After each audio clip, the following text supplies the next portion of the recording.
Hello जी, नमस्कार। आप सभी का स्वागत है हमारे अपने परिवार बीएससी विजन में। कैसे हो आप सब लोग? होपफुली आप बहुत अच्छे होंगे, बेहतर तरीके से आपकी स्टडी जारी रही होगी। चलिएगा, शुभारंभ करते हैं आज की क्लास का। और जैसा कि आप सभी को विदित है, क्लास का शुभारंभ अपन एक मोटिवेशन कोट के साथ करते हैं, जो कि आपको ऊर्जावान बनाता है, आपकी पढ़ाई को बेहतर बनाता है। तो दो पंक्तियां हैं, ध्यान से सुनना कि जब आंखों में अरमान लिया, मंजिल को अपना मान लिया, तो फिर मुश्किल क्या और आसान क्या, बस ठान लिया तो ठान लिया। तो हमें किसी भी लक्ष्य को पाना है तो उससे पहले उसके बारे में अपन को ठानना पड़ेगा कि मुझे ये चाहिए, मुझे ये अचीवमेंट चाहिए, मुझे इस सब्जेक्ट में इतने मार्क्स चाहिए। तो उस मार्क्स को पाने से पहले अपन को ये बात अपने जहन में उतारनी पड़ेगी। उस तरह की मेहनत करने के लिए एक बार हमें ठानना पड़ेगा कि इतने मार्क्स मुझे चाहिए और वो किसी भी कीमत में मैं लाने के लिए तैयार रहूंगा, किसी भी कीमत में मैं लाने के लिए तत्पर रहूंगा। मुझे जितनी चाहे मेहनत करनी पड़े, मैं वो मार्क्स हासिल करके रहूंगा, तब जाकर के दोस्त काम बनेगा। तो इसी मोटिवेशन कोट के साथ अपन आगे बढ़ते हैं और आज की क्लास में शुभारंभ करते हैं अपने नए टॉपिक का, जिसका नाम है दरवा-बूंद मॉडल। देखो, दरवा-बूंद मॉडल होता क्या है, क्या चीजें होती हैं, क्यों ये दिया गया, और इसके साथ साथ अपन एक बहुत ही प्यारा कंसेप्ट सामी अनुभाविक द्रव्यमान सूत्र के ऊपर अपन बात करेंगे, जो अमूमन एग्जाम में पूछा जाता है, बहुत बार पूछा गया है और अब की बार भी टपक सकता है। तो अपन को नहीं छोड़ना चाहिए किसी भी चीज को। जो चीज टपकेगी वो टपकेगी, हमें नहीं पता क्या टपकेगा, लेकिन जो मोस्ट इंपॉर्टेंट चीजें हैं वही आपको मैं बता रहा हूं। सामी अनुभाविक द्रव्यमान सूत्र नहीं आया हुआ है पिछले साल, तो आ जाएगा। और इसमें मैं बोल रहा हूं कि आपका वैद्युत चतुर्ध्रुव आघूर्ण और द्रव-बूंद जो मॉडल के आधार पर जो सामी अनुभाविक द्रव्यमान सूत्र दिया गया है, ये बहुत मोस्ट इंपॉर्टेंट है, थोड़ा ध्यान से पढ़ना। वैद्युत चतुर्ध्रुव आघूर्ण आपका हो चुका है, अब अपन बात करते हैं द्रव-बूंद मॉडल पे। क्या होता है द्रव-बूंद मॉडल, क्यों ये दिया गया? सबसे पहली बात तो देखो, बोर ने दिया था ये, और बोर ने दिया था और उस वक्त बोर ने कहा था कि आपका ये जो नाभिक होता है ना, नाभिक के आधार पर दिया गया था। नाभिक की आकृति उन्होंने दी थी कि जिस प्रकार से अपना जो द्रव की बूंद होती है वो क्या होती है, असंपीड्य, मतलब अपन उसका संपीड़न करना पॉसिबल नहीं है, तो असंपीड्य और उच्च घनत्व वाली, उसका डेंसिटी बहुत ज्यादा होती है। तो ये द्रव बूंद के समान ही अपना नाभिक भी होता है, और ये बात कही थी बोर ने। तो वही ये द्रव बूंद मॉडल है। इसके आधार पर फिर सामी अनुभाविक द्रव्यमान सूत्र, इसी द्रव बूंद मॉडल के आधार पर दो वैज्ञानिक हुए, उन्होंने दिया। तो सब कुछ चीजें जानते हैं, ध्यान से सुनना।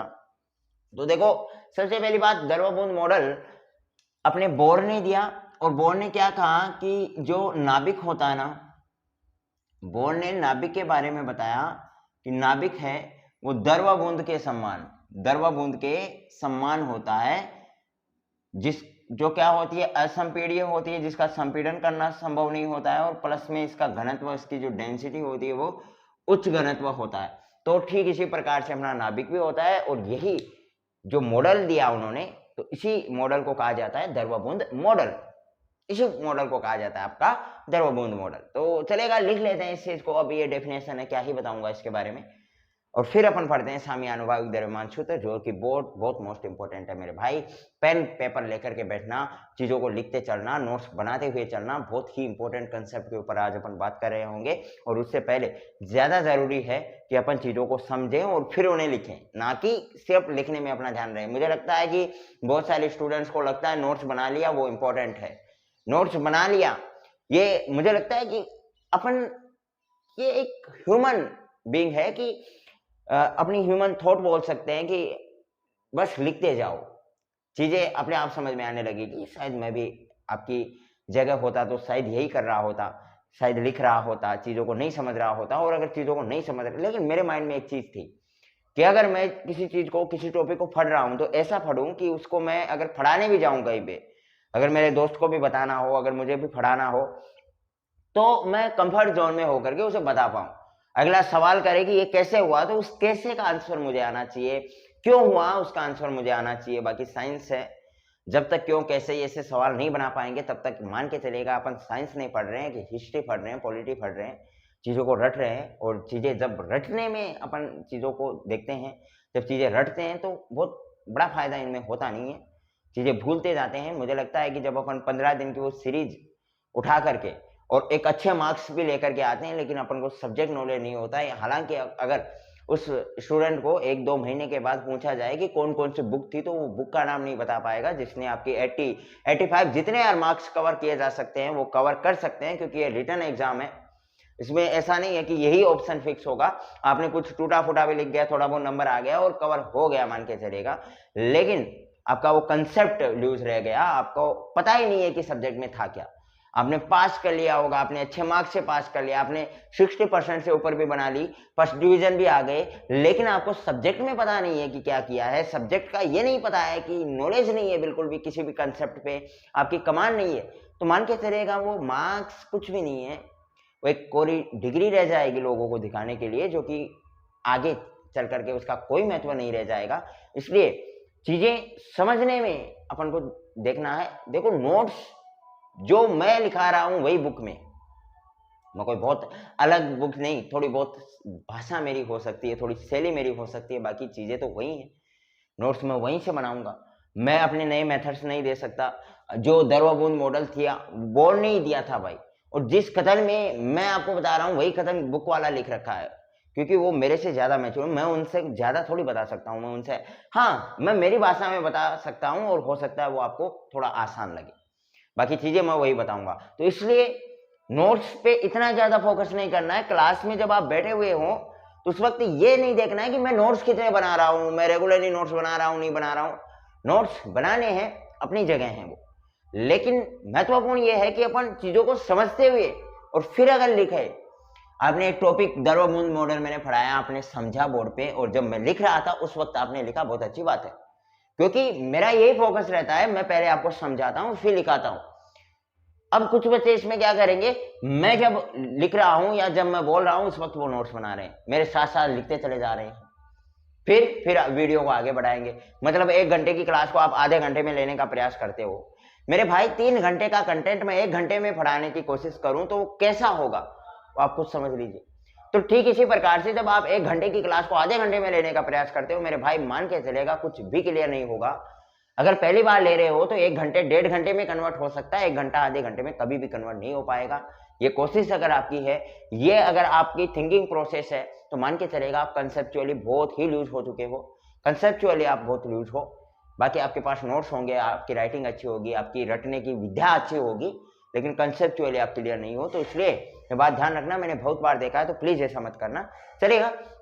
दरवाबूंद मॉडल मैं क्या बताया, बोर्ड ने ये दिया, और बोर्ड ने क्या कहा कि जो दरवाबूंद के समान नाभिक भी क्या होता है, असंपीड्य और उच्च घनत्व वाला बताया। बोर्ड के अनुसार जो नाभिक होता है वो दरवाबूंद के समान उच्च घनत्व वाला और असंपीड्य होता है। तो क्या कहा, बोर्ड के अनुसार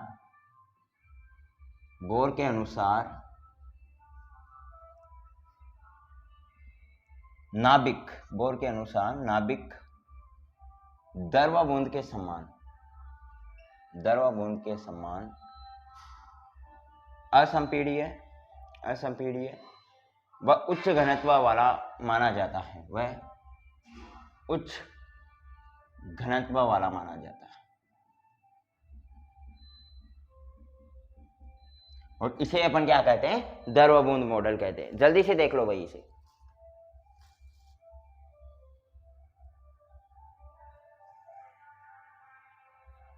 ठीक है, अब देखते हैं, यही है इसकी एक डेफिनेशन है, जो कि अपन को थोड़ा बहुत पता होना चाहिए। बोले दरवाबूंद मॉडल, जो कि मैं सामी अनुभाविक द्रव्यमान सूत्र में जब आपको लिखाऊंगा, जब आपको बताऊंगा कि दरवाबूंद मॉडल के आधार पर, तो तब आपको पता होना चाहिए कि दरवाबूंद मॉडल होता क्या है। दरवाबूंद मॉडल का मतलब यही है कि अपना जो नाभिक होता है वो असंपीड्य होता है और उच्च घनत्व वाला होता है, जैसा कि अपनी दरवाबूंद होती है, बस यही है। अब अपन मेन कंसेप्ट के ऊपर बात करते हैं, और वो है आपका सामी अनुभाविक द्रव्यमान सूत्र। देखो ध्यान से सुनना मेरे भाई, सामी अनुभाविक द्रव्यमान सूत्र। सबसे पहली बात यह है,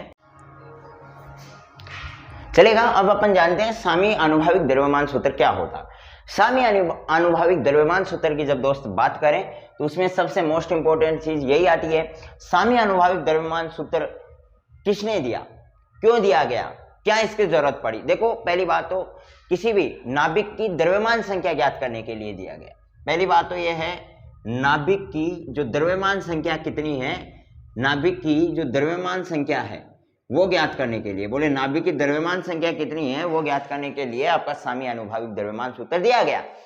किसने दिया? ये अपने दो वैज्ञानिक हुए बिजेकर और बेथे। दो वैज्ञानिक हुए बिजेकर और बेथे ने, ये दो वैज्ञानिक थे, इन्होंने ये आपका सामी आनुभाविक द्रव्यमान सूत्र दिया। किसने दिया? बिजेकर और बेथे। कोई आधार था क्या? बिल्कुल आपकी द्रव बूंद मॉडल के आधार पर इन्होंने दिया। जिस प्रकार से अपन ने द्रव बूंद मॉडल पढ़ा उसी आधार पर उन्होंने एक नया सूत्र फॉर्मूला दे दिया नाभिक की द्रव्यमान संख्या ज्ञात करने के लिए। तो नाभिक की द्रव्यमान संख्या ज्ञात करने के लिए द्रव बूंद मॉडल के आधार पर वैज्ञानिक बिजेकर और बेथे ने एक सूत्र दिया और उस सूत्र को अपन कहते हैं सामी आनुभाविक द्रव्यमान सूत्र। वो सूत्र क्या दिया था वो देख लो। बहुत ही इंपॉर्टेंट, बहुत ही मजेदार ये कंसेप्ट रहने वाला है। मैं बोल रहा हूं अगर आपने बोर्ड पे ध्यान से समझ लिया ना, मजा आने वाला है दोस्त, बहुत ही मजा आने वाला है। आप मतलब दिल गार्डन गार्डन गदगदाया हुआ होगा आपको, मतलब मजा आएगा कंसेप्ट में। मैं ये बोल सकता हूँ आपका दिल मतलब मचमचाएगा, फीलिंग आएगी, प्यार वाली फीलिंग आएगी आपको, ये देख लेना।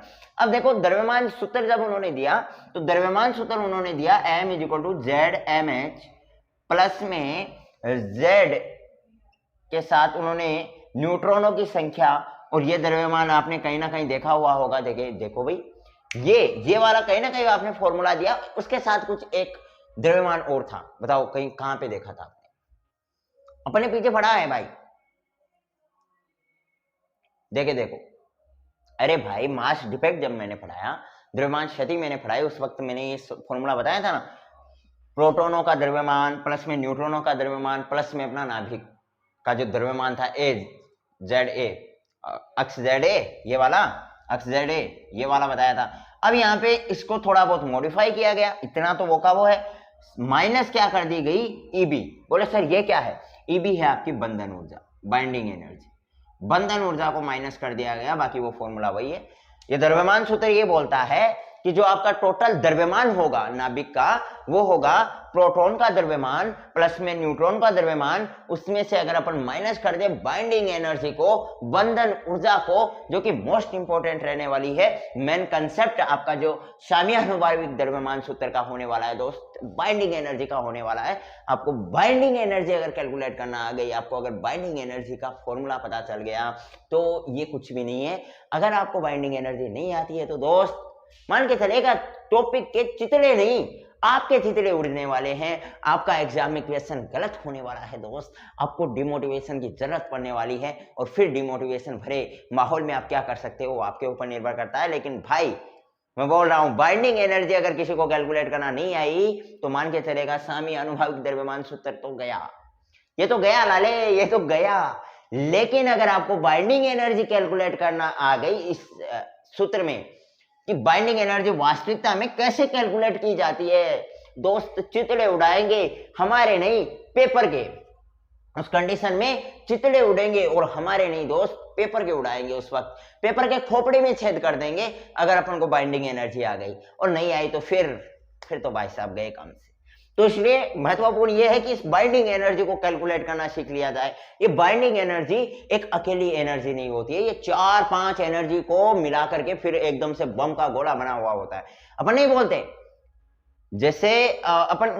जैसे किसी क्लासरूम में अपन बैठे हुए हैं, क्लासरूम में बैठे हुए हैं तो एक दोस्त होता है वो बिल्कुल शांत होता है, एक दोस्त होता है वो बहुत ज्यादा बोलता है, एक दोस्त होता है वो कॉमेडी भी करता है, एक दोस्त पढ़ाता भी बहुत अच्छा है, एक दोस्त होता है वो जोक अच्छे मारता है, एक दोस्त मोटिवेशन बहुत अच्छा करता है। और उन सबका एक घिसा पिटा एक सबको अगर मिला दिया जाए तो एक अलग रूप निकल करके आता है, और उसको कहते हैं भाई साहब ये बंदा ना क्रिएटिव है थोड़ा।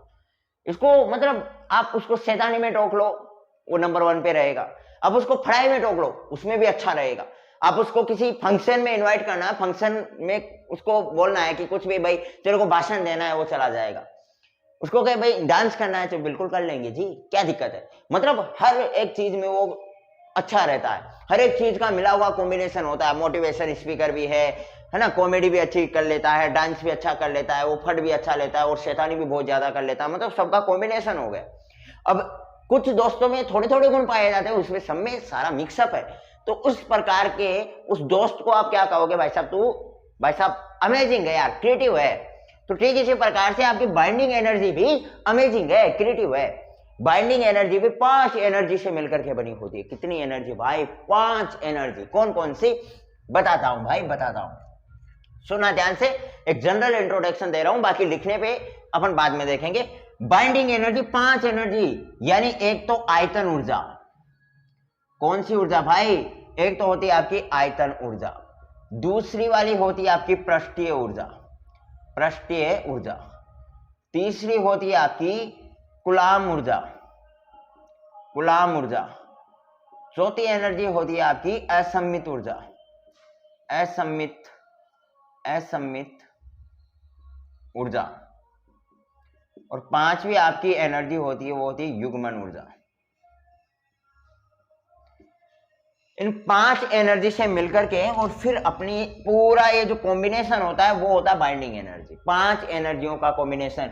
अपन को यहाँ पे आयतन ऊर्जा कैलकुलेट करनी है, पृष्ठीय ऊर्जा कैलकुलेट करनी है, कूलाम ऊर्जा कैलकुलेट करनी है, असमित ऊर्जा कैलकुलेट करनी है और युग्मन ऊर्जा कैलकुलेट करनी है। इन 5 एनर्जियों का जब आप कॉम्बिनेशन करोगे तब जाकर के आपके पास बाइंडिंग एनर्जी आनी है। और जब बाइंडिंग एनर्जी आ जाएगी ना भाई, तो ये जो द्रव्यमान सूत्र बनेगा उस कंडीशन में आपका ये जो मास फॉर्मूला बनेगा, आपका ये जो द्रव्यमान सूत्र निकल करके आएगा, उस द्रव्यमान सूत्र को अपन कहेंगे स्वामी अनुभाविक द्रव्यमान सूत्र। समझ गए बात को? उस द्रव्यमान सूत्र को फिर अपन कह देंगे स्वामी अनुभाविक द्रव्यमान सूत्र। आपका टॉपिक कंप्लीट हो जाएगा, आपका दिल गार्डन हो जाएगा, बहुत मजा आएगा। कंसेप्ट को एक भयंकर तरीके से आप समझ पा रहे होंगे। होपफुली आपने मेरी बातों को समझा होगा। अभी लेक्चर समाप्त करें या फिर आगे चलें? अरे दोस्त आगे चलते हैं ना भाई। अभी तो मैंने बताया है कंसेप्ट, ये करना है, वो करना है, फलाना ढिंका, ये सब कुछ बताया है। अभी इनको कैलकुलेट करना है। चलेगा, कैलकुलेट करते हैं। सबसे पहली बात, स्वामी अनुभाविक द्रव्यमान सूत्र दिया किसने? बोले सर विजयकर और बेटे 2 आदमियों ने दिया था। लुगाइयां नहीं थी क्या इसमें? बिल्कुल नहीं थी सर, 2 आदमी थे, लुगाइयां इसमें थी नहीं। तो अच्छी बात है ना भाई, लुगाइयों ने तो वरना सर खाती, कहीं ना कहीं कंसेप्ट उल्टा सीधा दे करके अपना सर खाती। दिक्कत ही नहीं है, 2 आदमियों ने दिया है, मान के चलेगा अच्छा ही दिया होगा। ठीक है, तो विजयकर और बेटे 2 ने दिया था। नाभिक के द्रव्यमान संख्या ज्ञात करने के लिए दिया गया था। किसके आधार पर? बोले सर द्रव बूंद मॉडल, बूंद नहीं बूंद, बूंद द्रव बूंद मॉडल के आधार पर ये दिया गया था सर। क्या था ये सर? ये रहा आपका प्रोटॉन का द्रव्यमान प्लस में न्यूट्रॉन का द्रव्यमान माइनस बाइंडिंग एनर्जी, फिर अपना जो सूत्र निकल करके आता है इट इज है ना, इट इज स्वामी अनुभाविक द्रव्यमान सूत्र। मेरे को इंग्लिश नहीं आती है भाई, सुना चलेगा। अब लिखे अपन, ठीक है, अब लिख लो, मेरे साथ साथ ही लिख लो भाई। मैंने बता दिया, अब जितनी चीज मैंने बताई है उतनी लिख ले, वरना फिर बोलेंगे हाँ। ठीक है, अब चलते स्वामी अनुभाविक द्रव्यमान सूत्र। तो द्रव बूंद मॉडल के आधार पर, द्रव बूंद मॉडल के आधार पर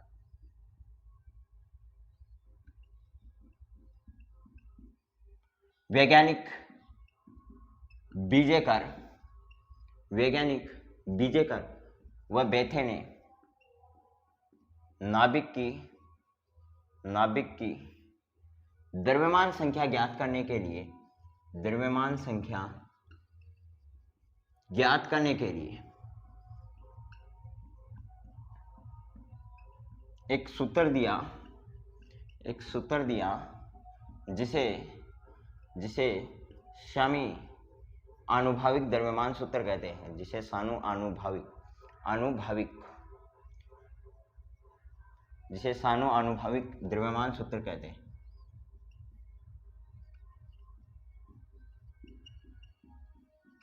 जो कि निम्न है,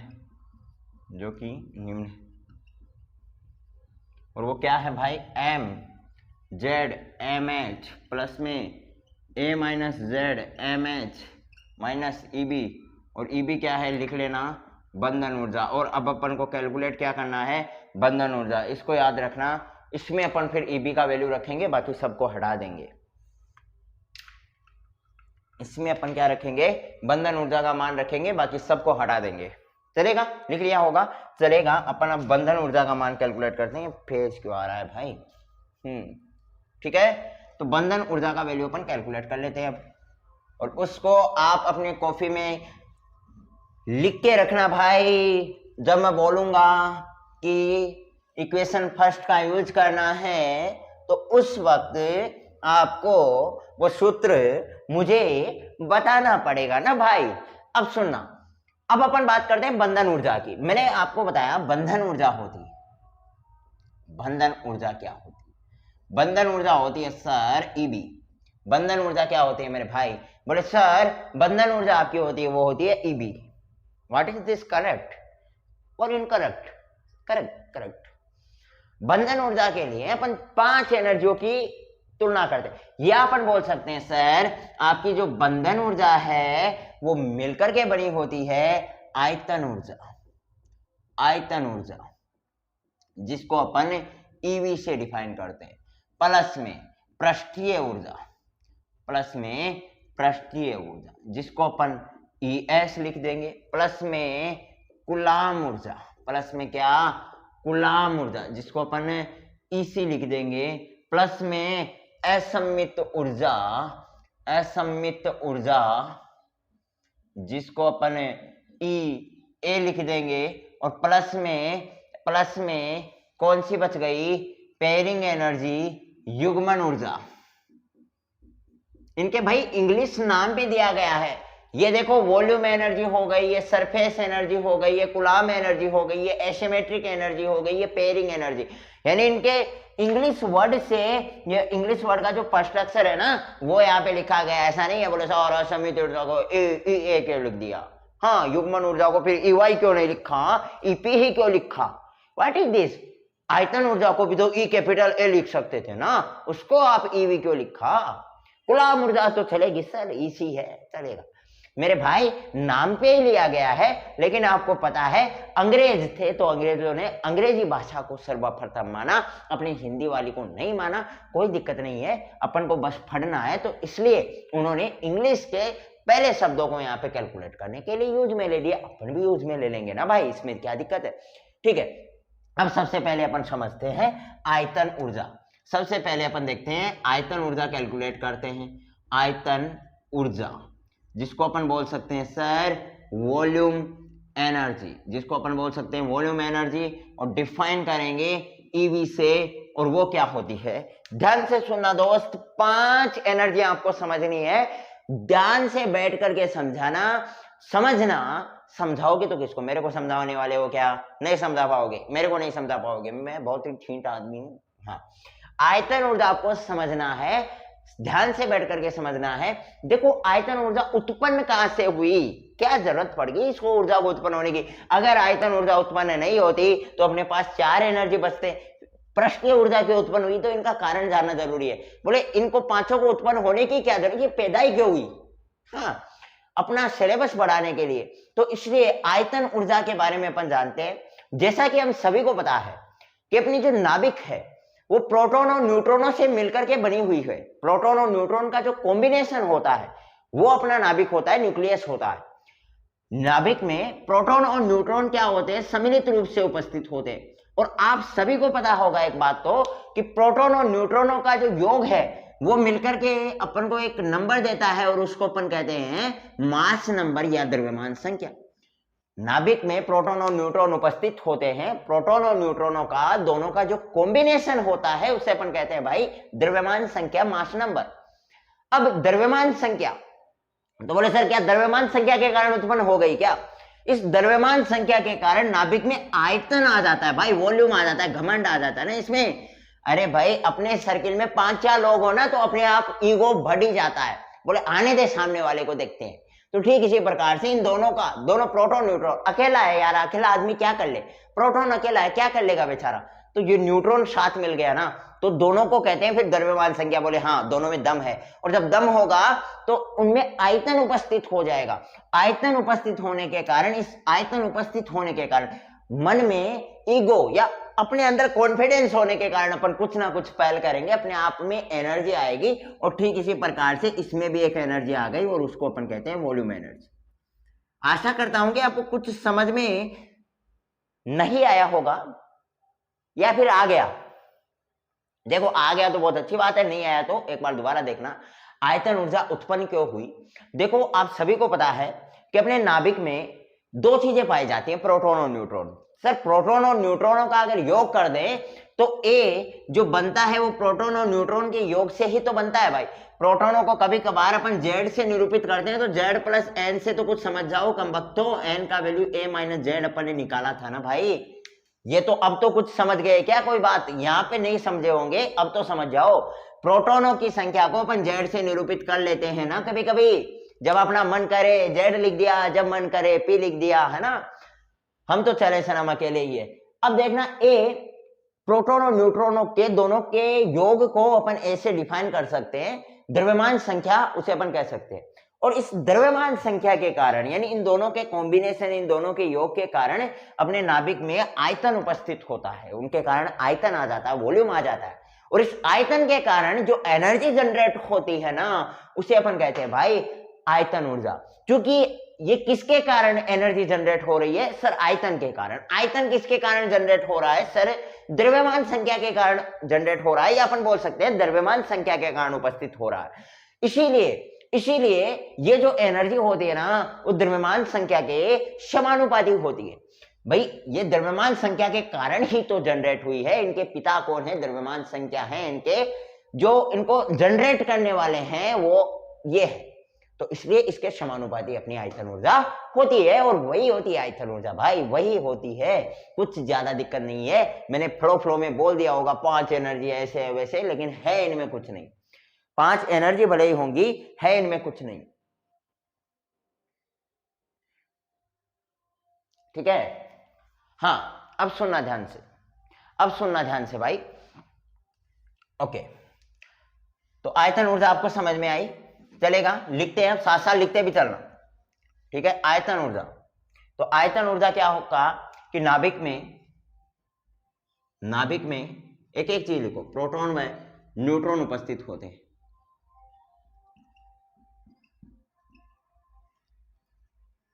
प्रोटॉन व न्यूट्रॉनों के योग को द्रव्यमान संख्या कहते हैं।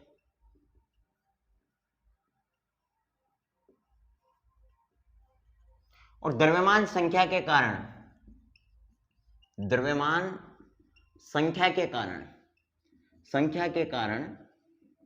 नाभिक में आयतन उपस्थित होता है। किसके कारण? द्रव्यमान संख्या के कारण नाभिक में आयतन उपस्थित होता है।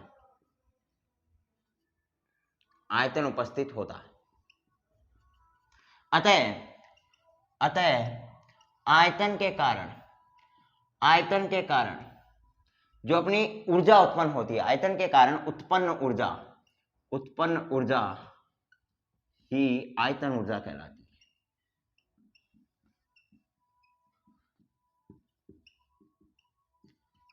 जो कि सब कुछ चीजें मैंने बता दी, बस लिखा रहा हूं, जो कि द्रव्यमान संख्या के समानुपाती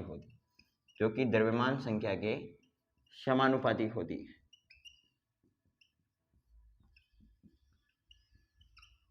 ठीक है, इसको अपन ईवी से डिफाइन करते हैं, मैंने लिखा, जो कि समानुपाती होती है आपकी द्रव्यमान संख्या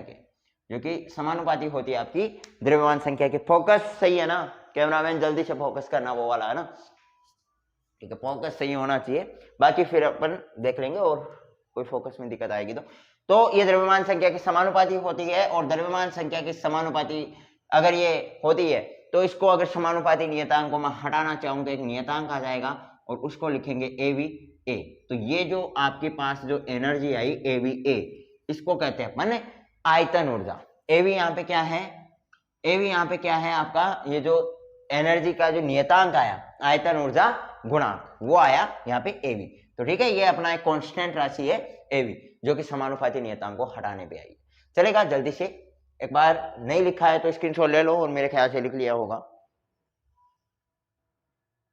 अब देखते हैं अगली एनर्जी के ऊपर अपन आगे बढ़ते हैं, और वो है आपकी पृष्ठीय ऊर्जा। तो देखो पृष्ठीय ऊर्जा क्या बोलती है, उसके ऊपर अपन आगे बढ़े।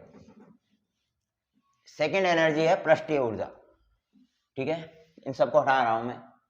अब आपको पता चल चुका होगा क्या बातें अपन करने वाले हैं, क्या चीजें रहने वाली हैं उनके ऊपर। देखो अब अपन बात करने वाले हैं, वो है पृष्ठीय ऊर्जा, जिसको अपन सरफेस एनर्जी भी बोलते हैं, और इसको अपन ES से डिफाइन करते हैं, और ये आपकी पृष्ठीय ऊर्जा रहने वाली है। अब सुनना भाई ध्यान से, पृष्ठीय ऊर्जा क्या होती है? पृष्ठीय ऊर्जा क्या होती है? दिखाई तो अच्छे से पड़ रहा है। हाँ, अब देख लेते हैं पृष्ठीय ऊर्जा क्या होती है, इसके ऊपर क्या होती है भाई। देखो, आप सभी को पता होगा अपने नाभिक में एक संतृप्तता नाम का कोई गुण पाया जाता है, याद है क्या? जब अपन ने नाभिकीय बल पढ़े उसमें मैंने एक गुण लिखाया था आपको, संतृप्तता, याद आया क्या कुछ?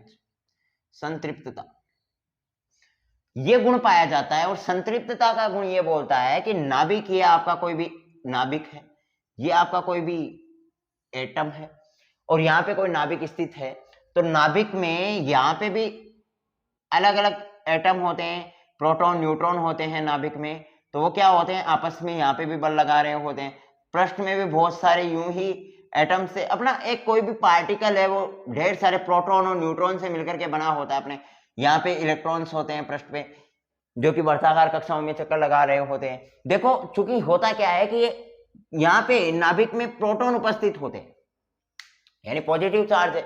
सरफेस में क्या होंगे, इलेक्ट्रॉन्स होंगे। तो मेरे भाई किसी भी एटम में सरफेस पे इलेक्ट्रॉन होंगे तो वो पॉजिटिव चार्ज की तरह क्या होंगे, प्रति आकर्षित होंगे। ठीक है, पॉजिटिव चार्ज की तरफ क्या होंगे, यानी नाभिक की तरह क्या होंगे, वो आकर्षित होंगे, नाभिक की तरफ क्या होंगे, आकर्षित होंगे। और यहाँ पे जो प्रोटॉन न्यूट्रॉन होंगे, यहाँ पे इसके आसपास, ये इसे क्या करेगा, प्रतिकर्षित करेगा, ये रिपल्सिव फोर्स लगाएगा। तो नाभिक तो क्या करता है, यहाँ पे प्रतिकर्षण फोर्स लगाता है अपने आसपास के प्रोटॉन न्यूट्रॉन पे। भाई नाभिक के आसपास जितने भी प्रोटॉन न्यूट्रॉन्स होते हैं अपने नाभिक में, तो वो नाभिक क्या करता है, अपने आसपास के प्रोटॉन न्यूट्रॉनों पे तो क्या करता है, प्रतिकर्षण फोर्स लगाता है। क्योंकि सेम जो नेचर होगा, प्रोटॉन को क्या करेगा भाई, प्रतिकर्षित, प्रोटॉन इलेक्ट्रॉन को क्या करेगा, आजा है, आजा बेबी बेड शीट पे, है ना, वो वाला सिस्टम। तो प्रोटॉन एक दूसरे की प्रकृति विपरीत है भाई, फीमेल से अट्रैक्ट हो नहीं हो, फीमेल मेल से तो अट्रैक्ट हो ही जाएगी। यह सेम अपन उल्टा भी बोल सकते हैं, मेल से अट्रैक्ट नहीं होगा, कभी नहीं होगा। मेल मतलब मैं बोल रहा हूं, कोई लड़का है, उसको कोई लड़का बोले भाई थोड़ा आगे तक ले जा, नहीं लेके जाएगा वो बाइक पे। लेकिन अगर कोई लड़की बोले भैया बोल दे, तो बोले सर भैया बोल के तो नहीं लेके जाएगी, अरे सैया बोल दे तो, हाँ तो, लेकिन अट्रैक्ट होगा। मैं मुद्दा ये है, अगर भैया भी बोलेगी तो आप बैठा लोगे, मुझे पता है बहुत कम वक्त होते हैं लड़के, तो बैठा ही लेंगे। तो वही चीज है कि यहाँ पे इलेक्ट्रॉन्स है ना, वो क्या करते हैं, अलग प्रकृति के होते हैं अपने नाभिक से। तो इलेक्ट्रॉन तो क्या होंगे, अट्रैक्ट होंगे, नाभिक बोले आजा, और इन अपने वाले को, अपनी बिरादरी वाले को क्या कहेगा, दुर्भाग्य यहाँ पे नहीं बैठाऊंगा, ये अपनी सीट है, यहाँ पे तो मेरी महबूबा आएगी, वो वाला सिस्टम। तो ये होता है आपका संतृप्तता का गुण। इसमें हो क्या रहा है सर, महबूबा नहीं हो तो समझ में आया, बैठाने वाला कंसेप्ट भी समझ में आया, लेकिन आप एक चीज बताओ, आप कहना क्या चाहते हो? मैं कहना ये चाह रहा हूं कि कुल मिलाकर के बात ये है, आप अट्रैक्ट कर लो, डिस्ट्रैक्ट कर लो, ये आपका संतृप्तता का गुणधर्म, इसको रिड्यूस करने का, नाभिक को रिड्यूस करने का काम कर रहा है। नाभिक को क्या कर रहा है, रिड्यूस करने का काम कर रहा है मेरे भाई। नाभिक को रिड्यूस करने का, उसे कम करने का, ये पृष्ठीय ऊर्जा क्या कर रही है, नाभिक को कम करने का प्रयास कर रही है, दबाने का प्रयास कर रही है। मतलब इसको दबाया जा रहा है बेचारे को। अब दबाया जा रहा है तो क्या करेंगे, तो उस कंडीशन में सर आपकी जो भी पृष्ठीय ऊर्जा आएगी वो नेगेटिव साइन के साथ आएगी। अगर मैं यहाँ पे नेगेटिव साइन चूज करता हूं और आपको लगे, बोले क्यों चूज किया, तो दिखा रहे मेरे फड़ाने पे और दिखा रहे आपके फड़ने पे। दोस्त मैं बोल रहा हूं, आप अगर ये इसे फैलाने का काम करता तो पॉजिटिव साइन आता। ये क्या कर रहा है, इसको सिकुड़ाने का काम कर रहे हैं सभी पृष्ठ वाले, और ये क्या कर रहा है, अंदर वाला इसको फैलाने का काम कर रहा है। तो इससे कुल मिलाकर के बात क्या होगी, अपनी इसमें पृष्ठीय एनर्जी कम होगी। पृष्ठीय एनर्जी क्या करेगी, अपने नाभिक को कम करने का प्रयास करेगी, और जब वो नाभिक को कम करने का प्रयास करेगी ना भाई, तो उस वक्त साइन जो यूज में लिया जाएगा वो नेगेटिव साइन। बोले यार तू नाभिक को ही। अब बात ये आती है पृष्ठीय एनर्जी होती क्या। देखो नाभिक में संतृप्तता का गुणधर्म आप समझ गए ना अच्छी तरीके से। एक न्यूक्लियन अपने निकटवर्ती न्यूक्लियन के साथ फोर्स लगाता है। अब वो फोर्स अट्रैक्शन लगाए कि डिस्ट्रैक्शन लगाए, वो डिपेंड करता है सामने वाले पे, लड़का है कि लड़की है। मैं अगले वाले की तरफ अट्रैक्ट भी हो सकता हूं, डिस्ट्रैक्ट भी हो सकता हूं, दो ही कंडीशन बनते हैं, लेकिन डिपेंड करता है भाई सामने वाला कौन है ना। लेकिन मैं ऐसा व्यक्ति नहीं हूं जैसा आप समझ रहे हो। हाँ सर हम जानते हैं, आपको अच्छी तरीके से जानते हैं, है ना, आप बड़े सख्त लोडे नहीं हो कभी भी। अब सुनना ध्यान से, संतृप्तता का गुणधर्म यही होता है संतृप्तता का गुणधर्म पाया जाता है और इस संतृप्तता के गुणधर्म के कारण अपने नाभिक के पृष्ठ पर, ये जो पृष्ठ है ना, जो कि पृष्ठीय ऊर्जा का मतलब है पृष्ठ पर लगी एनर्जी, जो क्या काम कर रही है, रिड्यूस करने का काम कर रही है, नाभिक को बेचारे को पिचकाने का काम कर रही है भाई, और पिचकाने का काम कर रही है तो नेगेटिव साइन तो आएगा। तो नाभिक के पृष्ठ पर एक ऊर्जा उत्पन्न हो जाती है और उस ऊर्जा को सर अपन सरफेस एनर्जी, पृष्ठीय ऊर्जा के नाम से उसे ब्रह्मांड में जाना गया, उसे सृष्टि में जाना गया पृष्ठीय ऊर्जा के नाम से। क्यों? क्योंकि ये पिचकाने का काम कर रही है सर, पिचकाने का काम किसको? एटम को। ठीक है, चलेगा।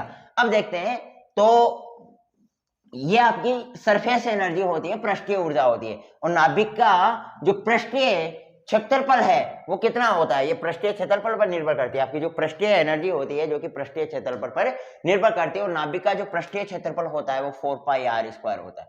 तो उसी पे ये क्या करेगी? निर्भर करेगी। वो सब कुछ जानेंगे, चलेगा, देखते हैं। तो मैंने क्या बताया पृष्ठीय ऊर्जा के संदर्भ में कि नाभिक में संतृप्तता का गुण पाया जाता है, संतृप्तता का गुण पाया जाता है, गुण पाया जाता है, जिसके कारण नाभिक के पृष्ठ पर एक ऊर्जा उत्पन्न होती है,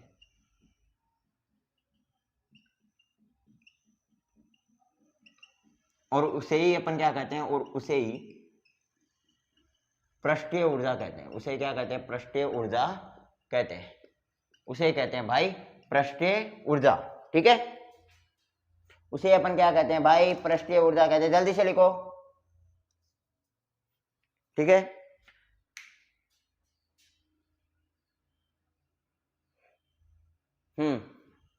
उसे पृष्ठीय ऊर्जा कहते हैं, और जो पृष्ठीय ऊर्जा है पृष्ठ के क्षेत्रफल पर निर्भर करती है। आपकी जो ये पृष्ठीय ऊर्जा है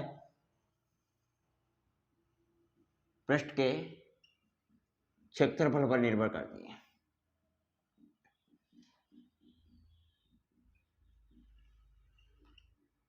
यानी जो पृष्ठीय ऊर्जा है ES वो प्रोपोर्शन होगी पृष्ठीय क्षेत्रफल के। चूंकि सर आपका पृष्ठीय क्षेत्रफल है वो नाभिक को बेचारे को सिकुड़ने का प्रयास कर रहा है, उसको दबाने का प्रयास कर रहा है, तो इसको नेगेटिव साइन के साथ ले लेते हैं। नाभिक का जो पृष्ठीय क्षेत्रफल होता है, या अपन बोल सकते हैं गोलाकार नाभिक होता है तो उसका पृष्ठीय क्षेत्रफल होता है वो होता है 4πr²। तो नाभिक का पृष्ठीय क्षेत्रफल भी होता है 4πr²। सर r क्या होता है? क्योंकि रेडियस आपने नाभिक की पड़ी हुई होती है r0a⁴ तो r का वैल्यू ये रखोगे आप यहाँ पे, तो ES इज प्रोपोर्शन माइनस का 4πr0। सर इसका स्क्वायर r0 का स्क्वायर a⁴ क्या हो जाएगा? 2/3 हो जाएगा। r0 का स्क्वायर a⁴ 2/3 हो जाएगा। यार आज मार्कर्स के क्या हो रहा है इनके, ये हो जाएगा। अब मैं इसको प्रोपोर्शन साइन को हटाना चाहूं तो क्या होगा बताओ? इस प्रोपोर्शन साइन को हटाऊंगा यहाँ पे तो AS आ जाएगा। इस प्रोपोर्शन साइन को मैं यहाँ पे हटाऊंगा तो AS आ जाएगा।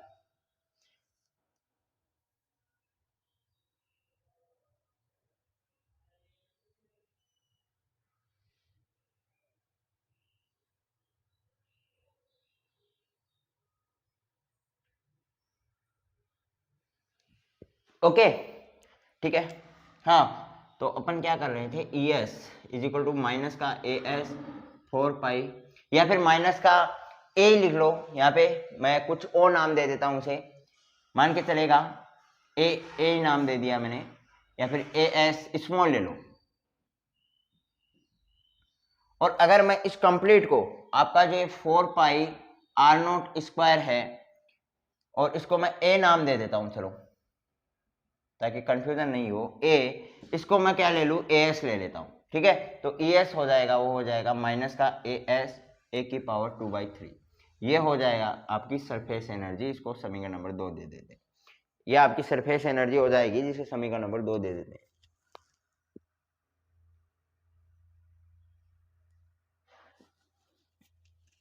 ठीक है, यहाँ पे कोई कंफ्यूजन तो नहीं है भाई। यहाँ पे अगर मैं AS करता तो बोले सर इसको भी AS ले लिया, इसको AS, तो इसको अपन ने मान लिया कि ये A है।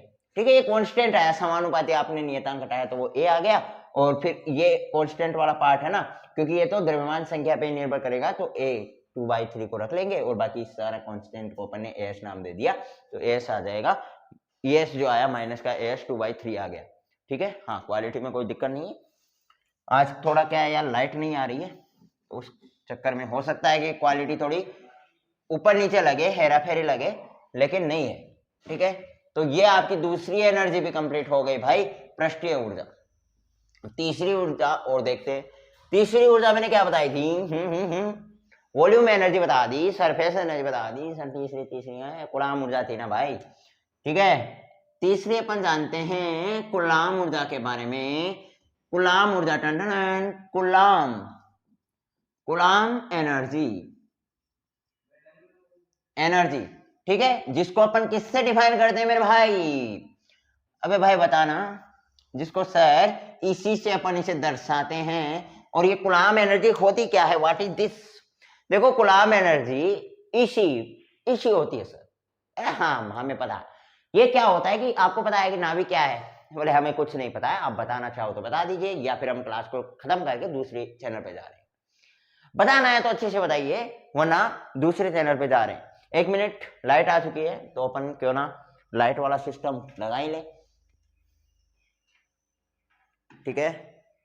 मैं एक क्षण में आता हूं मैं भाई, आता हूं।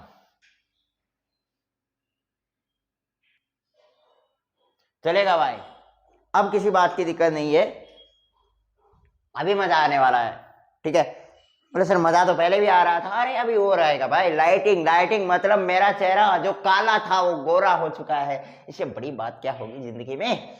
अब सुना, कूलाम ऊर्जा क्या बोलती है? बोले सर कूलाम ऊर्जा ये बोलती है कि आपका नाभिक है ना, नाभिक है ना, है सेनरियोटा है, और यह क्या है, एक धनावेशित गोला है। नाभिक क्या होता है आपका सर?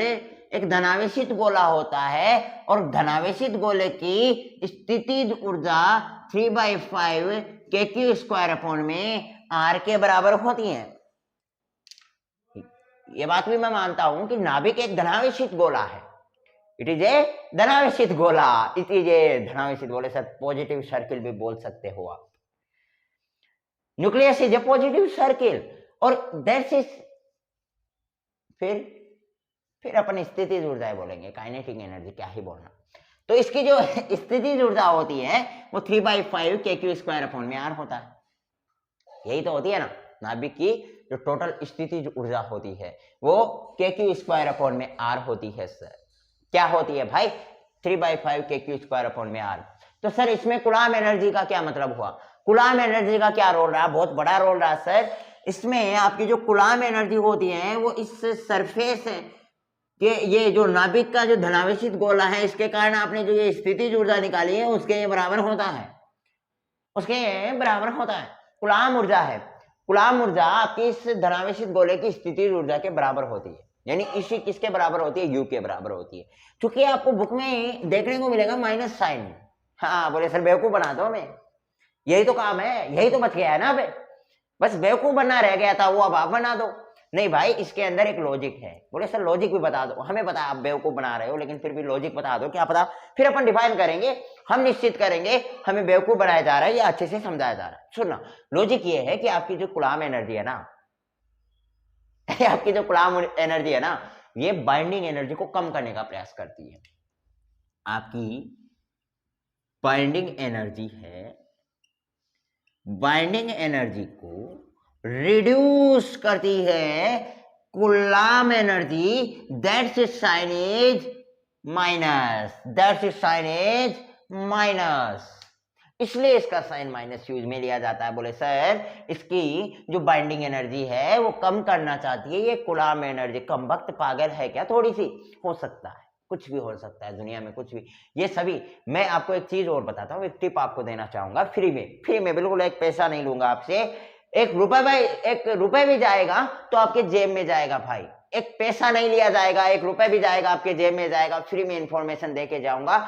जब भी आप सामी अनुभाविक द्रव्यमान सूत्र की बात कर रहे हो, एक वॉल्यूम एनर्जी को छोड़कर बाकी सारी एनर्जी माइनस में रहेंगी।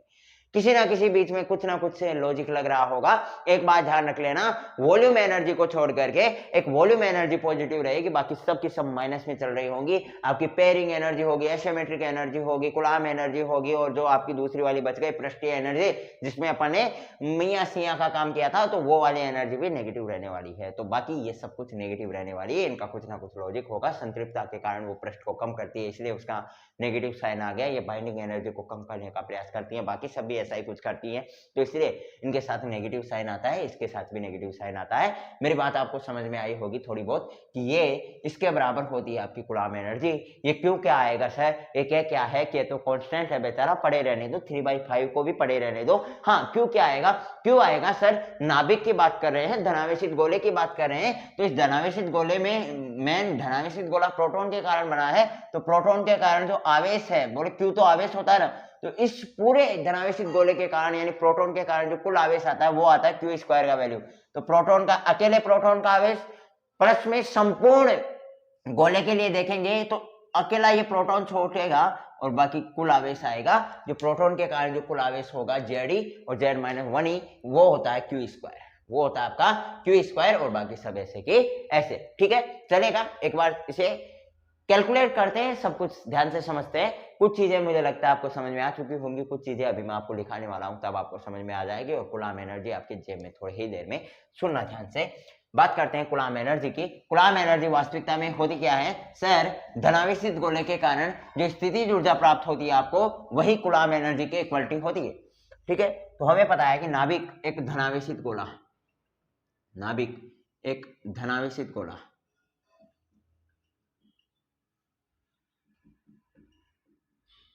अतः इसकी स्थितिज ऊर्जा, इसकी जो स्थितिज ऊर्जा होती है, स्थितिज ऊर्जा निम्न है, और इसकी स्थितिज ऊर्जा होती है U होती है वो 3/5 के क्यू स्क्वायर अपॉन में R होती है। और जो कूलाम एनर्जी होती है, कूलाम ऊर्जा होती है वो सर आपकी कूलाम ऊर्जा होती है स्थितिज ऊर्जा के। चूंकि स्थितिज ऊर्जा क्या काम करती है, ये आपकी जो कूलाम ऊर्जा है वो काम क्या करती है, ये एनर्जी आपकी बाइंडिंग एनर्जी को कम करने का प्रयास, उसको रिड्यूस करने का प्रयास करती है, इसलिए साइन आ जाता है इसमें नेगेटिव, इसलिए इसमें साइन क्या आ जाता है मेरे भाई, नेगेटिव। अब देखते हैं इसी इज इक्वल टू -3/5 के क्यू स्क्वायर अपॉन में R, माइनस क्या हो गया 3/5 के क्यू स्क्वायर में अपॉन में R। सर क्यू स्क्वायर क्या है, आपके प्रोटॉन के लिए जो आवेश है वो होगा Ze और Z-1e। बोले सर ये क्या बात कर रहे हो, Ze Z-1e, what is this, this is a concept, this is a charge, और क्या व्हाट इज दिस होता है, इसमें Ze आया सर एक प्रोटॉन के कारण, किसी एक प्रोटॉन के कारण जो आवेश अपने नाभिक में आया वो Ze, ये प्रोटॉन यानी कि इसके कारण जितना आवेश लग रहा है, जितना बल लगा रहा है, अब इसके कारण ये आया एक प्रोटॉन, कितना उसके कारण आपको चार्ज मिल रहा है, कितना बल लगा रहा है, ये प्रोटॉन, एक प्रोटॉन ये हो गया, अपने आप को छोड़ करके बाकी सबके साथ कितना बल लगा रहा है Z-1, यानी अपने खुद को छोड़ करके बाकी सभी प्रोटॉन्स के साथ क्या रिएक्ट कर रहा है, जितना बल लगा रहा है नाभिक में, वो दूसरा ये आवेश हो गया। तो ये टोटल आवेश आ गया ये। तो इस टोटल आवेश को अपन लिखते हैं इसी इज इक्वल टू माइनस का 3/5 के और Ze और Z-1e अपॉन में R। सर नाभिक का रेडियस R होता है R0 a की पावर 1/3 होता है, तो R0 a की पावर 1/3 ही मैं लिख रहा हूं ना भाई। अब सुनना, इसको मैं कुछ इस प्रकार से लिख सकता हूं ना, 3/5 के Z-1e स्क्वायर अपॉन में R0 a की पावर 1/3। बात करें कूलाम एनर्जी की, तो मेरे भाई यहां से सुनना, मैं क्या कर दूं, 3/5 ये कांस्टेंट है और ई स्क्वायर कांस्टेंट है, अपॉन में R0 कांस्टेंट है, तो इन सबको एक कांस्टेंट नाम दे दूं AC। इन सबको कूलाम एनर्जी की बात करें, कांस्टेंट नाम दे दिया AC, तो ये बराबर होगा, ये सब माइनस में चल रहे हैं, ठीक है, तो माइनस का AC और Z-1 अपॉन में a की पावर 1/3 के। तो ये आपकी कूलाम एनर्जी हो गई जो समीकरण 3 को दर्शाती है। जल्दी से लिख लो, ध्यान दे लो, देख लो, ये आपकी कूलाम एनर्जी हो गई। किसी भी भाई को इसमें कोई दिक्कत होनी नहीं चाहिए। कूलाम एनर्जी में किसी भी भाई को कोई भी दिक्कत हो पूछ सकता है, बता सकता है, जो भी आपकी प्रॉब्लम हो जल्दी से। और मैं अभी इंक डाल लेता हूं, तब तक देखो भाई इसमें कूलाम एनर्जी में कोई प्रॉब्लम तो नहीं।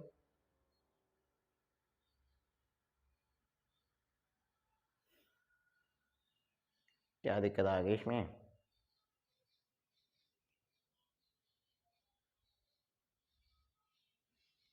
भाई ये तो सब कुछ खराब ही कर दिया इसने।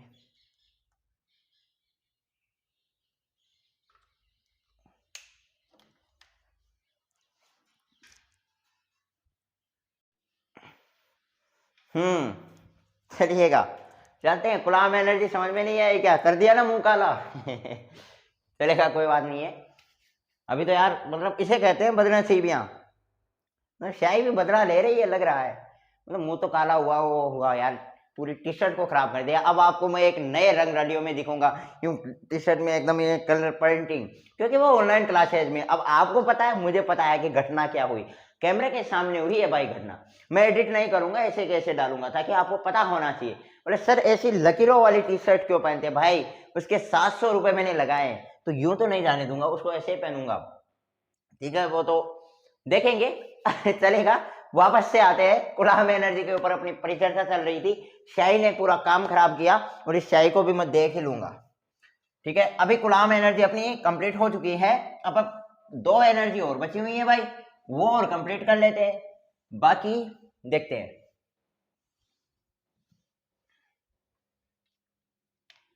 फोर्थ एनर्जी है असम्मित ऊर्जा,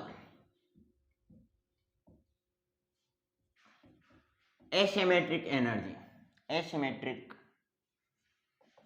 एनर्जी, और जिसको सर अपन दर्शाते हैं वो है ई ए स्मॉल वाला, ई ए स्मॉल वाला।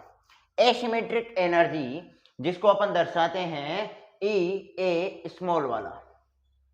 देखो ये क्या बोल रहा है, असम्मित ऊर्जा, नाम से पता चल रहा है सर असम्मितता की बात होगी, नाम से पता चल रहा है मेरे भाई असम्मितता की बात होगी।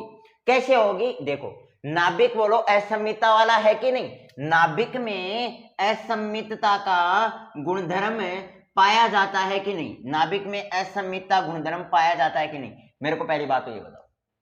बोले सर कैसे, क्योंकि आप जब देखोगे अपने नाभिक में प्रोटॉन और न्यूट्रॉनों की संख्या अलग अलग होती है, अलग अलग होती है। यानी नाभिक में असम्मितता की गुणधर्म पाए जाने का मतलब है प्रोटॉन और न्यूट्रॉनों की संख्या भिन्न भिन्न होती है, और भिन्न भिन्न होने के कारण एक एनर्जी उत्पन्न होती है, और उस एनर्जी को कहा जाता है एसिमेट्रिक एनर्जी, असम्मित ऊर्जा। वाड़ी देश सर एग्जांपल दो, हम नहीं माने, मान के चलेगा। एक सोडियम एटम में ले रहा हूं जिसकी संख्या है 1123। मानो यहाँ पे मानना नहीं है भाई, प्रोटॉनों की संख्या 11 है, न्यूट्रॉनों की संख्या 23 माइनस 11 12 हो जाएगी। मेरे भाई बताओ नाभिक में असम्मितता गुणधर्म है कि नहीं, नाभिक में असम्मितता गुणधर्म है कि नहीं, सुनना ध्यान से। नाभिक में असम्मितता गुणधर्म पाया जाता है, अर्थात प्रोटॉन और न्यूट्रॉनों की संख्या। सर भाई नाभिक की बात कर रहे हो तो प्रोटॉन न्यूट्रॉन के अलावा कुछ और थोड़ी आएगा, नाभिक में तो 2 ही पार्टिकल है और वो है अपने प्रोटॉन और न्यूट्रॉन, तो प्रोटॉन और न्यूट्रॉन की बात करेंगे ना भाई। अब प्रोटॉन और न्यूट्रॉन क्या होते हैं नाभिक में, अलग अलग होते हैं, और अलग अलग होने के कारण अपन उन्हें कह देते हैं इनमें असम्मितता का गुणधर्म पाया जाता है, और जिसके कारण एक ऊर्जा उत्पन्न हो जाती है। उस एनर्जी को सर एसिमेट्रिक एनर्जी, असम्मित ऊर्जा के नाम से जाना जाता है। What is clear? अरे क्या भाई क्लियर है आपको? ओके, क्लियर हुआ होगा मुझे लगता है। भाई कुछ नहीं था इसमें, क्लियर होने के लिए क्या ही था। और वो एनर्जी क्या होगी, वो एनर्जी बोले सर एसिमेट्रिक एनर्जी आप बता रहे हो, वो एनर्जी इज प्रपोर्शन होगी किसके, n माइनस जेड अपॉन में आर, सॉरी ए के। ये क्या है सर, ये याद ही कर लो। ये एनर्जी उत्पन्न होती है जो कि n माइनस जेड अपॉन में ए, जो कि n का मतलब यहाँ पे न्यूट्रॉनों की संख्या, z का मतलब यहाँ पे प्रोटॉनों की संख्या, और a यहाँ पे द्रव्यमान संख्या से है। ई ए प्रपोर्शन साइन ऐसे कैसे, और ये नेगेटिव, क्योंकि ये भी रिड्यूस करने का मैं बोल रहा हूँ ना, सब के सब नेगेटिव साइन के साथ आएंगे, इसको मैं a माइनस जेड, एन को लिख सकता हूँ ना, न्यूट्रॉन a क्या होता है p प्लस में n या फिर z प्लस में n। सर मेरे को चाहिए n, तो a माइनस जेड हो जाएगा ना, माइनस जेड अपॉन में a, और इसका भी क्या स्क्वायर, इसका भी क्या स्क्वायर, तो इस प्रपोर्शन a माइनस 2z का स्क्वायर अपॉन में a, इस प्रपोर्शन साइन को हटाऊंगा, माइनस का a माइनस 2z का स्क्वायर अपॉन में a, ये आपकी टोटल एनर्जी या फिर अपन बोल सकते हैं असममित ऊर्जा वो आने वाली है, वो आने वाली है असममित ऊर्जा। चूंकि सर नाभिक में असममितता का गुणधर्म पाया जाता है और प्रोटॉन और न्यूट्रॉन की यहाँ पे बात होगी। मैंने प्रोटॉन और न्यूट्रॉनों के अलावा किसी भी चीज की बात नहीं की, इन्हीं को तोड़ा है, इन्हीं को मरोड़ा है, इन्हीं को यूज किया है, इन्हीं का सब कुछ काम किया है। यहाँ पे द्रव्यमान संख्या से इनको डिवाइड किया है, इन दोनों के अंतर के वर्ग को, कुछ नहीं किया। असममितता का गुणधर्म आपको समझ में आया होगा, नाभिक में उपस्थित प्रोटॉन न्यूट्रॉनों की संख्या अलग अलग होती है, उसे अपन असममितता का गुणधर्म कहते हैं। तो सुनना, अब लिख लो भाई, अब क्या ही करें इसमें, क्या ही बताएं सर, इनमें क्या ही बताएं।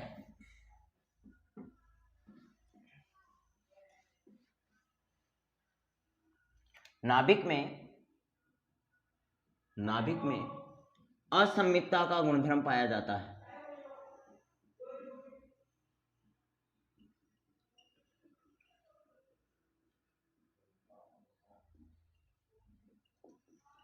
अर्थात नाभिक में प्रोटॉन व न्यूट्रॉनों की संख्या अलग अलग होती है, प्रोटॉन न्यूट्रॉनों की संख्या अलग अलग होती है, जिसके कारण एक ऊर्जा उत्पन्न होती है, जिसे असममित ऊर्जा कहते हैं, जिसे अपन क्या बोलते हैं मेरे भाई, असममित ऊर्जा कहते हैं। अर्थात asymmetric energy is proportion to minus का n माइनस जेड अपॉन में a, इसका स्क्वायर। सर n क्या होता है, n सर बराबर होता है a माइनस जेड के अपॉन में a, और ये बराबर हो जाएगा इसके प्रोपोर्शन माइनस का a माइनस ये हो गया 2z का स्क्वायर अपॉन में a, और प्रोपोर्शन साइन को आप हटाओगे तो इक्वल टू माइनस का a, एसिमेट्रिक एनर्जी की बात कर रहे हो, a माइनस 2z का होल स्क्वायर अपॉन में a, तो ये आपकी जो एसिमेट्रिक एनर्जी निकल करके आएगी, ये समीकरण नंबर 4 हो गया, वो निकल करके आएगी। देख लो भाई, E a आएगा, सॉरी S लिख दिया क्या मैंने, E a आएगा, ठीक है। एसिमेट्रिक एनर्जी की बात कर रहे हैं, सॉरी एसिमेट्रिक अपन एनर्जी की बात कर रहे हैं, ठीक है। तो ये E a आ जाएगा, देख लो भाई जल्दी से फटाक से। एक एनर्जी और बची है, वो आपकी बची है युग्मन ऊर्जा, और फिर आपका साम्यानुभाविक द्रव्यमान सूत्र कंप्लीट। तो एक पेयरिंग एनर्जी और देख लेते हैं। ये एसिमेट्रिक एनर्जी वाला ये कंसेप्ट आप याद ही रख लेना, बाकी सब कुछ चीजें लल्लू हैं, बहुत आसान चीजें हैं, कुछ भी मुश्किल तो नहीं है। तो असममित ऊर्जा का यह मामला है। अब अपन नेक्स्ट और लास्ट एनर्जी युग्मन ऊर्जा पे बढ़ते हैं, युग्मन ऊर्जा पे अपन बढ़ते हैं। युग्मन ऊर्जा यानी पेयरिंग एनर्जी या फिर इसे ईपी से अपन डिफाइन करते हैं, वो क्या होती है, बोले युग्मन ऊर्जा क्या होती है, इसका कंसेप्ट क्या है, ये क्या बोलना चाहती है सर, व्हाट इज दिस। युग्मन ऊर्जा क्यों उत्पन्न हुई या क्या चीजें इसमें आती है। देखो युग्मन ऊर्जा यही बोलती है कि नाभिक में उपस्थित आपके प्रोटॉन और न्यूट्रॉन, इन दोनों की संख्या सम हुई, प्रोटॉन और न्यूट्रॉनों की संख्या अगर सम है तो आपका जो नाभिक होगा वो स्थायी। यदि प्रोटॉन और न्यूट्रॉनों की संख्या सम है तो नाभिक स्थायी, अगर प्रोटॉन और न्यूट्रॉनों की संख्या विषम है, तो नाभिक होगा सर अस्थायी, नाभिक क्या होगा अस्थायी। और अगर प्रोटॉन और न्यूट्रॉनों की संख्या में कोई एक विषम है, या प्रोटॉन विषम हो सकता है या न्यूट्रॉन विषम हो सकता है, तो उस कंडीशन में अपना नाभिक होगा वो होगा मध्य स्थायी। एक चीज मैंने आपको क्या बोली, अगर अपने नाभिक में उपस्थित प्रोटॉन और न्यूट्रॉनों की संख्या सम है, इवन नंबर है, प्रोटॉन और न्यूट्रॉन दोनों सम संख्या में है तो वो होगा स्थायी, अगर वो विषम संख्या में है तो नाभिक होगा स्थायी। अगर दोनों में से कोई एक विषम है, यानी अपन बोल सकते हैं दोनों में से कोई एक सम है या एक विषम, क्योंकि यही होगा, अगर ये विषम है तो ये सम होगा, भाई चीजें दो ही है ना, सम और विषम, तो एक सम है एक विषम है, तो उस कंडीशन में अपना नाभिक होगा वो मध्य स्थायी होगा। और इसके कारण नाभिक के इस स्थायित्व के कारण या नाभिक के इस गुणधर्म के कारण एक जो प्रभाव उत्पन्न होता है उसे कहते हैं युग्मन प्रभाव, या नाभिक की इस प्रवृत्ति के को ही क्या कहते हैं, युग्मन प्रभाव कहते हैं। और इसके कारण एक ऊर्जा उत्पन्न होती है, उसे कहते हैं युग्मन ऊर्जा। तो चलेगा, लिख लेते हैं।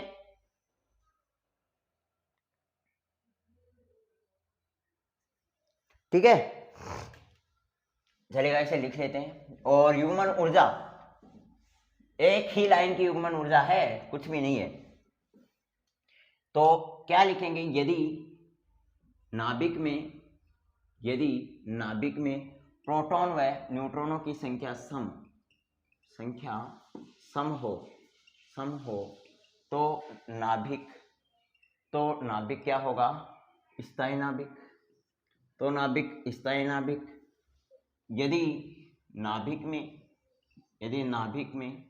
यदि और ऐसे लिख दो, और यदि प्रोटॉन व न्यूट्रॉनों की संख्या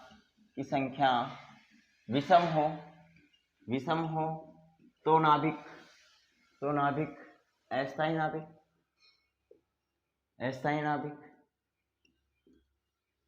तथा यदि प्रोटॉन व न्यूट्रॉन दोनों में से किसी एक की संख्या विषम हो, या कोई एक विषम संख्या में हो, कोई एक विषम हो, तो नाभिक मध्य स्थायी नाभिक। तो नाभिक होगा आपका मध्य स्थायी नाभिक। और इस प्रभाव को ही अपन क्या कहते हैं, इस प्रभाव को युग्मन प्रभाव कहते हैं। प्रभाव तथा इससे उत्पन्न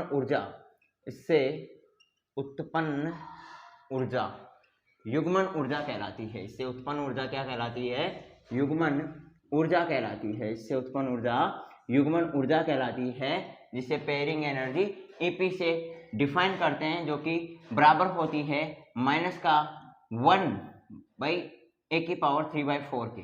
ये आपको याद रखना है। आप ईपी साइन को हटाओगे तो माइनस का एपी अपॉन में a⁴ हो जाएगा। ये आपका इक्वेशन 5 आ गया, जो आपकी युग्मन ऊर्जा को डिफाइन करेगा। जल्दी से लिख लो, एपी यहाँ पे युग्मन ऊर्जा गुणांक है। अब देख लो, अब अपन को टोटल बाइंडिंग एनर्जी कितनी आई वो बताओ मेरे को। देखो टोटल बाइंडिंग एनर्जी कितनी आई, सबने कैलकुलेट की है, अब उसको लिखना है। देखो पेज पलटो और देखो आयतन एनर्जी कितनी आई, आपकी पृष्ठीय ऊर्जा कितनी आई, आपकी कूलाम ऊर्जा कितनी आई, आपकी युग्मन ऊर्जा कितनी आई, और आपकी असमित ऊर्जा कितनी आई। पांचों का जो कॉम्बिनेशन होगा वो होगी कुल बंधन ऊर्जा। अतः कुल बंधन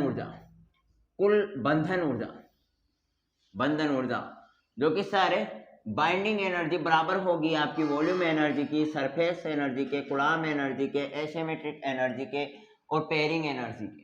सर जो बाइंडिंग एनर्जी है वॉल्यूम के कारण आपके पास आई AVA, यही आई क्या, देख लेना। और प्लस में थी AVA, ओनली प्लस में थी, बाकी सबकी सब सर माइनस में थी, बाकी सबकी इसमें थी माइनस में थी। ठीक है, अब मेरे को बताओ और क्या आया। तो सरफेस एनर्जी आई AS a⁴ माइनस का AS a⁴ देख लेना पीछे, और AC Z-1 a⁴, और ये 1/3 होगी शायद, हाँ ये 1/3 थी। ठीक है, फिर एसिमेट्रिक एनर्जी आई A-2Z का स्क्वायर अपॉन में आया A, और फिर आया -AP अपॉन में a⁴। यह आपकी आई टोटल बाइंडिंग एनर्जी।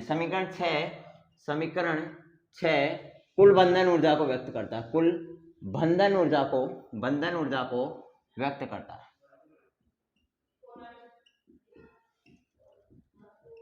मेरे भाई ध्यान से सुनना, मैं क्या बोल रहा हूं, मोस्ट इंपोर्टेंट जो चीज आई वो आपकी आई बंधन ऊर्जा। वो आपकी क्या आई, सारा जो तेल निकला है, सारा जो पुदीना निकला है, सारा जो दिमाग का दही हुआ है, सारा कंसेप्ट, सारा जो मेरा मुंह काला हुआ, मेरी टी शर्ट काली हुई, इसी ऊर्जा के बीच में हुई।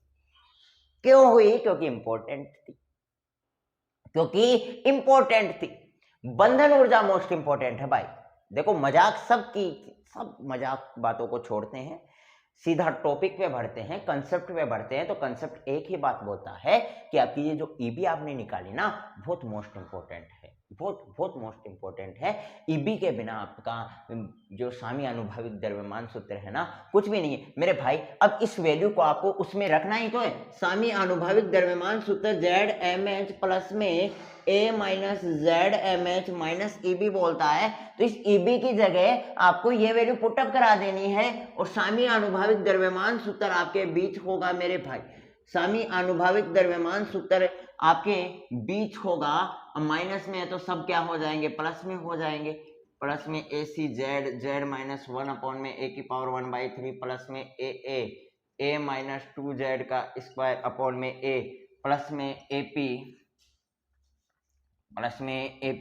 ए की पावर 3/4 और ए की पावर 3/4।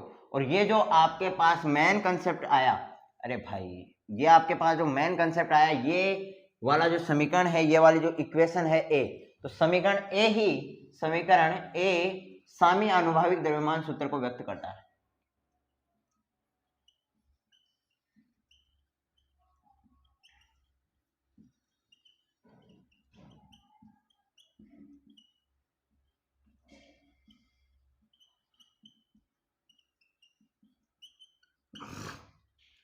मेरे भाई ध्यान से देखो, एक बार चीजों को समझो, कंसेप्ट पे ध्यान दो, चलेगा। मुझे लगता है कि आपको ये सामी अनुभाविक द्रव्यमान सूत्र में कोई दिक्कत नहीं होगी। फिलहाल लेक्चर खुद 1 घंटे से ऊपर चला गया, तो मैं इस पे और ज्यादा लेक्चर लेना नहीं चाहूंगा। लेकिन हाँ, अब आने वाला लेक्चर्स बहुत ही जल्दी आएंगे। अभी 3-4 दिन से यार मेरी तबीयत बहुत खराब थी और ये प्रोसेस चली आ रही है, क्योंकि ये तबीयत का इश्यू रहता ही है। तो 3-4 दिनों से पहले मेरी क्लासेस नहीं हुई थी, 3-4 दिनों से अब रेगुलरली क्लासेस नहीं हो रही है, वरना बीएससी की फाइनल ईयर की क्लासेस रेगुलरली चल रही थी। इसके लिए मुझे बहुत दुख है और मैं खुद समझता हूं, लेकिन फिर भी आज मैं आपकी 2 क्लासेस अपलोड कर दूंगा। आज मेरे को मौका मिलेगा, 2 क्लासेस अपलोड कर दूंगा और बहुत जल्द आपकी 3-4 क्लासेस, हाईएस्ट 4 क्लासेस में ये यूनिट खत्म कर देंगे और फिर अपन सेकंड यूनिट पे बढ़ेंगे। नो टेंशन, नो फिकर, नो, जब तक मैं हूं दोस्त, चिंता मत करना किसी भी फिजिक्स में। अपनी बीएससी फाइनल ईयर की हिंदी मीडियम के जितने भी एक्सपीरियंस है, इंग्लिश मीडियम के भाइयों को समझ में आता है तो देखिएगा, अगर नहीं आता है तो प्लीज कॉम्प्रोमाइज करना। आपको थोड़ा बहुत तो देखना पड़ेगा। कंसेप्ट मैं पूरा समझा सकता हूँ, इंग्लिश में बोलना थोड़ा मुश्किल है, और अगर मेरे पास होता है सॉल्यूशन इसका तो मैं जल्द जरूर लाऊंगा। अभी दोस्त समय हमें इससे ज़्यादा मोहलत नहीं देगा। मिलते हैं नेक्स्ट क्लास में, तब तक के लिए हंसते रहेगा, मुस्कुराते रहेगा, अपनी फिजिक्स को दमदार बनाने का प्रयास करते रहेगा। Bye bye, have a nice day.